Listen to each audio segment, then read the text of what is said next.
дөдөй болгон, бою 190 сантиметр Калдаров Кошой Давидбекович. Сенде уят барбы я? Сен Оштук Тураттан 5,5 миллион сом алганыңа 3 жыл болду. Качып жүрөсүң бербей. Сен өзүң Нокенден болосуң. Тиги Турат сен таппай ата-энеңе барса, ошол жерден атаң менен эниң чыгып алып сөгүнүп, биз эчтеке билбейбиз деп кошулт экен. Мына көрүп койгула. Ошо Калдаров Кошой Давидбекович дегенди. Фотографиясы чыгат не сүрөп турду замат. Мурда налоговыйда иштеген, тияктагы органдарда иштеген, госоргандарда. Уят, бывший чиновниктин атында сен күбө жаппаган.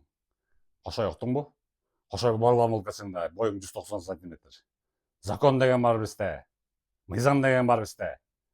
Жөн тигини илактатпай, Оштук Туратка акчасын берип койгон 5,5 миллион. 3 жылдан бери аркаңан жүрүп жүрөт. Мына көрүп койгула ошону. Фотографиясын. Иштешкенден сак болгула бул Кошойдон. Кидал болуп кетишиңер мүмкүн. А сен Кошой, могу видео алынбайт.